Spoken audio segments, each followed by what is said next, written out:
ಮಹಾರಾಷ್ಟ್ರದ ಒಂದು ಶಾಂತ ಗ್ರಾಮದೊಳಗೆ ಗಂಭೀರವಾಗಿ ನಿಂತಿತ್ತು ಒಂದು ಹಳೆಯ ಮಾವಿನ ಮರ. ಉದ್ದವಾಗಿತ್ತು, ಎತ್ತರವಾಗಿತ್ತು, ಬುದ್ಧಿವಂತವಾಗಿತ್ತು. ಅದರ ವಯಸ್ಸು ಯಾರಿಗೂ ತಿಳಿದಿರಲಿಲ್ಲ. ಆದರೆ ಹಿರಿಯರು ಹೇಳುತ್ತಿದ್ದರಂತೆ, ಈ ಮರ ನಮ್ಮೆಲ್ಲರಿಗಿಂತ ಹೆಚ್ಚು ಮದುವೆಗಳು, ಜನ್ಮಗಳು, ಮಳೆಯನ್ನು ನೋಡಿದ ಮೌನ ಸಾಕ್ಷಿ. ಪ್ರತಿಯೊಂದು ಬೇಸಿಗೆಯಲ್ಲೂ ಅದು ಗ್ರಾಮದ ಎಲ್ಲರಿಗೂ ಹಣ್ಣು ನೀಡುತ್ತಿತ್ತು. ಮಕ್ಕಳ ಆಟದ ನೆರಳಾಗಿ, ಪ್ರಯಾಣಿಕರ ವಿಶ್ರಾಂತಿಗಾಗಿ ನಿಂತಿತ್ತು.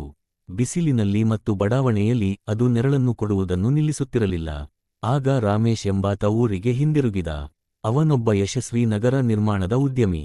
ಊರನ್ನು ಬಿಟ್ಟು ವರ್ಷಗಳ ನಂತರ ತಮ್ಮ ಫಾರ್ಮ್ ಹೌಸ್ ಕನಸು ನೆರವೇರಿಸಲು ಬಂದಿದ್ದ. ಆದರೆ ಮರವಿದೆಯಲ್ಲ, ಅದು ನಿಂತಿತ್ತು ಸರಿಯಾಗಿ ಅವನು ಕಟ್ಟಲು ಬಯಸಿದ ಜಾಗದಲ್ಲಿ.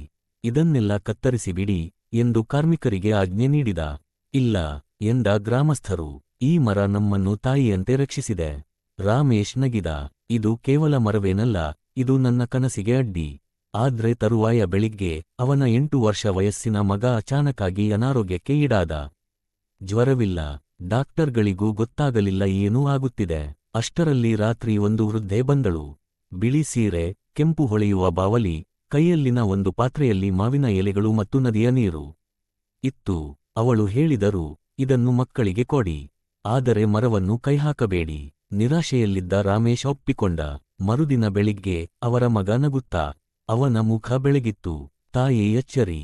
ರಾಮೇಶ್ ನಂಬಲಿಲ್ಲ. ಅವನು ಮರದ ಬಳಿಗೆ ಓಡಿದ. ಮೌನವಾಗಿ ಅದರ ಕಂಬವನ್ನು ಸ್ಪರ್ಶಿಸಿ ತಳಮಳದಿಂದ ಹೇಳಿದರು, ಕ್ಷಮಿಸಿ. ಫಾರ್ಮ್ ಹೌಸ್ ಆಗಲಿಲ್ಲ. ಬದಲಿಗೆ ಮರದ ನೆರಳಲ್ಲಿ ಒಂದು ಗ್ರಾಮ ಪುಸ್ತಕಾಲಯ ನಿರ್ಮಿಸಲಾಯಿತು.